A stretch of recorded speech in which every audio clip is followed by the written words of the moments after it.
It's Tara, she of all things transformational, transformational guidance coaching, transformational bodywork, and for our purposes here today, transformational yoga. And so today's video is part 2 of the foot series. So last video we did a lot of massaging and toning exercises for the feet, kind of almost more on the PT side of things. And today we're going to do some standing poses. And it's sort of thought that, at least in the Iyengar lineage, which is the lineage that I'm in, it's sort of thought that, all standing poses actually could be therapeutic for the feet if they're done correctly, meaning correct is a very tricky word with yoga, right? But if they're done with a mind to how our feet are placed in the pose, how the feet are contacting the floor, what we're doing with the feet as the feet inform the rest of the body. And of course, having consciousness between the mind, the breath, and the foot and the environment. So having said that, we're going to do a couple standing poses. What you're going to need for today's practice, depending on your flexibility, would be maybe some yoga blocks, 1 or 2. If you don't have blocks, you could use a footstool, or actually even if you're very tight in your hamstrings and your hips and such, maybe even a little chair will be good for you. And I always want you to learn about what's appropriate for you, and then practice again and use the props and learn to get familiar with the props, because they're really your friend and they're going to make your experience much more fruitful. Okay, so guess where we're going to start? We're going to start at the most foundational of all poses, Tadasana, mountain pose. So you're going to bring your feet about, pretty much parallel, and parallel sometimes means that the big toes feel like they're slightly pigeon-toed. And we're going to peg down those big toes and then spread the other 4 down, and really make sure that we've got excellent spread across the ball of the foot, but then bring the weight back to the heel. Normally I have us lift the toes in this pose. We're not going to actually lift them, but we're going to bring the weight to the heel. Then we're going to open up the palms, bring some energy to the back of the hands so your hands are really wide open. Draw the shoulder blades somewhat together. We're not pinching them together, but we're just allowing them to park on our backs side by side. And then you can nod the head yes a couple times until you feel the back top of the head sort of slide up and the chin ever so slightly tuck down. It's not really tucking down, it's more so just parallel with the floor. We're going to take a couple breaths here. So you can close your eyes and feel into the way your feet are contacting the floor. Notice if the weight's a little heavier on one than the other. Notice if you tend to feel a difference in your hips. How do the shoulders feel in response to how your feet are organized on the floor? Good. How does the head and neck feel? Take a nice deep breath. Feel expansiveness through all of the surfaces of your body as you inhale, and then exhale.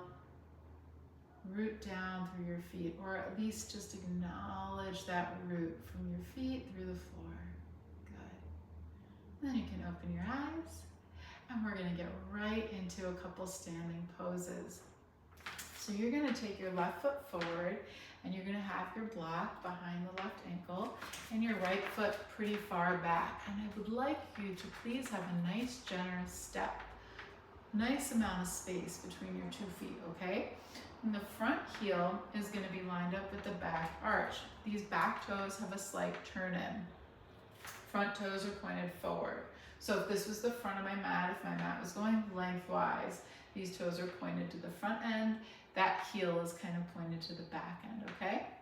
And then noticing, you know, again, we're focusing on the feet, right? So you're gonna slightly peg down this left big toe and spread the other 4 out. And then I'd like you to really give a lot of good rooting through the pinky edge of your right foot. And then we're gonna turn the hips. Keeping this back leg nice and firm, we're gonna turn the hips towards this front left foot. And you're gonna really allow yourself to draw this left hip back, even if you wanna bring your left hand to the hip and kind of pull back, or sometimes, you know, I might use a strap for this, but I can wrap my hand around. I'm gonna pull this left hip back, reaching forward through the left arm until I can reach no more. And when I can reach no more, that's when I'm gonna bring my hand to the brick, hand underneath the shoulder. And then from there, deep breath, exhale, rotate in the upper back, bring the right shoulder back, and the right arm can come up. Alternatively, you can keep the right hand on the tailbone, which might help you get that extra spin. So notice, first of all, you might need to be higher up. Maybe you need 2 blocks stacked. Maybe you have your left hand on your thigh or on your shin below your knee. Not on your knee, okay? Not on your knee. Wherever you have your left hand, that's fine, but please see, within your body, feel if you can feel length through the spine from the tail to the head. So it's as if the left side of your torso stays more or less parallel to the right side of your torso. So you're not rounding on like a C shape. You're staying nice and long like we were in Tadasana. And so you'll feel the stretch primarily on the inside line of your front leg, your left leg. You're going to keep the ball of the left foot rooting down through the floor from your big toe across to the pinky toe. And then you're going to give that extra little bit of energy to the pinky side of the right leg, keeping lots of tone in the right thigh. Good. And you know what? You can kind of just turn your head and look to the floor sort of in front of you. You don't have to look up. That might crank the neck a little bit. Couple deep breaths. One more maybe.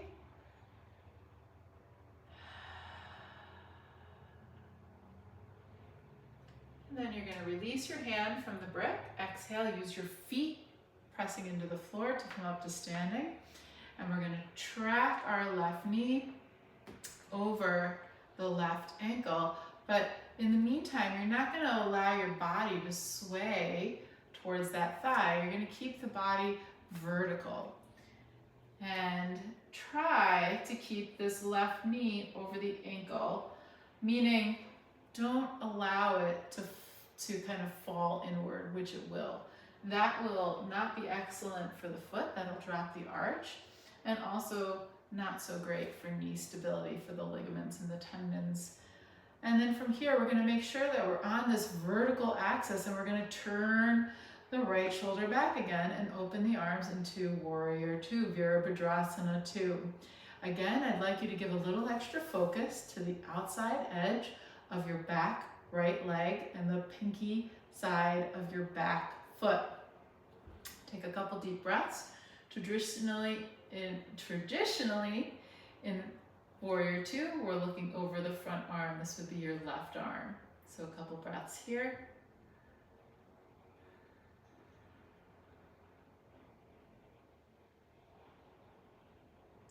Exhale, you can straighten that front leg.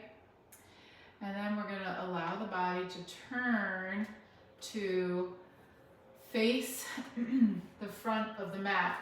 So face the direction that the left leg is pointed, and you're going to let the back heel pivot up, but then you're going to press back through the back heel.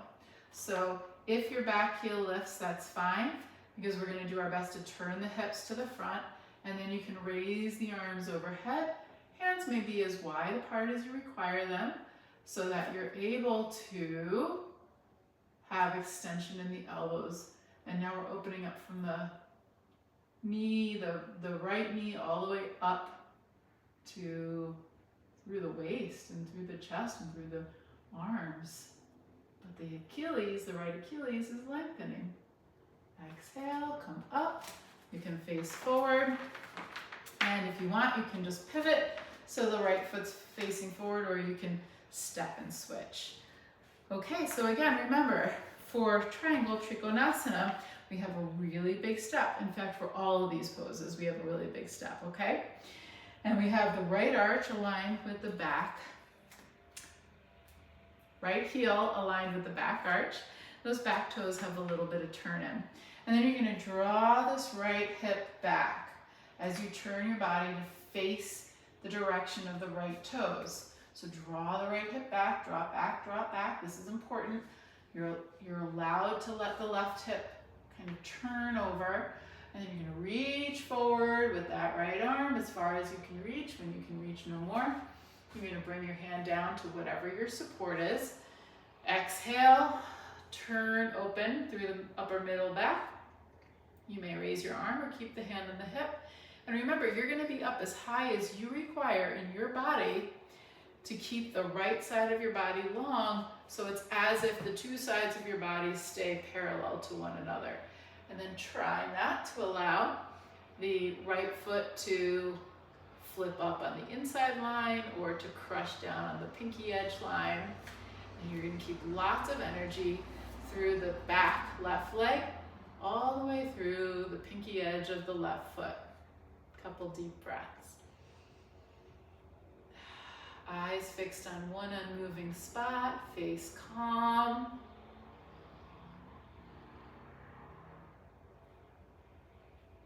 Exhale. Use your feet into the floor to press up. Once your torso is vertical, you're going to keep the torso vertical as you bring your right knee over the right ankle into Virabhadrasana 2, Warrior 2. Lots of energy through that left leg, okay? And then turning the head to look over the right hand if you'd like. Remember, we're not leaning forward through the torso. It's almost like somebody's got your left hand, and they're slightly pulling you back, so you stay kind of more vertical, like Tadasana, mountain pose, through your torso.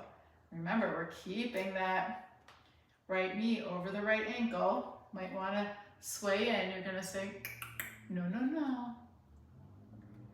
And then exhale, come out, and you're going to pivot so that you allow your back toes to face forward.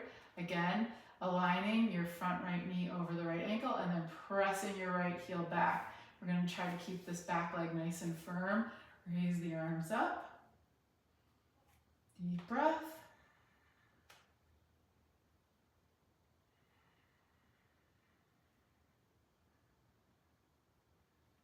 Exhale, coming out, turn, and let's bring the feet together. And let's pause in our mountain pose Tadasana. So feet parallel, about hip width apart. By the way, if you haven't ever heard me say before, in my world, hip width are these bones in the front of your hips that kind of poke forward. And then you would drop down from those bones to the center of your feet. And that's what I call hip width apart. Weight to the heels, energy in the back of the hands, the back of the arms. Let the back of your head draw up, chin slightly nestle down. Take a nice deep breath. Good. Feel those feet. They probably feel alive, right? Okay, one more pose, and this one is revolve triangle, Parivrtta Trikonasana. You're going to need 1 or 2 blocks. And if we start with the left leg forward, I'm going to be facing this way, so I turn towards you. Got my left leg forward, and I modify this pose a little bit from the tradition by keeping my back foot pointed forward, and I let my heel release. But what I don't do is I don't lose excellent contact with my back toes and the ball of my back foot. And then my front foot, I really am gonna press down through the ball of the big toe, this front foot, and let that pressure go all the way across to the pinky edge. And from here, I'm turning. So see how I'm allowing my back foot to pivot a little, and then turning the hips, turning the chest, and then I'm going to bring this right hand down to the brick. Again, just like before, I'd like you to have your right hand only as low as can allow you to stay pretty much parallel on the two sides of your torso. So from there, you may keep your left hand on your tailbone or raise it up. And again, if you need to be higher, use a chair or 2 bricks. If you're very flexible, you can come down lower, but not at the cost of the length of your spine or at the cost of the root of your foot. So this foot, I'm really pressing here on this big toe and across the entire ball of the foot. This foot is really rooting my pose. Couple deep breaths. You should feel this stretch kind of along the outside edge and into the hip of the front leg. Good. And then when you're ready to come out, you can turn back, press the feet into the floor, come up. And you can just step forward with your right foot and back with your left. I'm going to switch so I keep facing you. So I've got my right foot forward, my left foot back. And remember, I'm allowing my left heel to be lifted, just naturally lifted. And if yours goes down, it goes down. Okay, fine. But you're going to let this foot move because feet steer hips, hips steer spine. Okay, so the hips need to be permitted by the feet to turn. And then you're going to bring the left hand down to the brick. Exhale, rotate. Finish the rotation in the upper back. You can keep your right hand on your tailbone or you can raise the right arm up. And you're going to really keep that excellent pressure through the entire right ball of the right foot, the entire right foot. But don't lose that intentional contact. It's important. Really is like this is where my entire pose is coming from. So a couple deep breaths.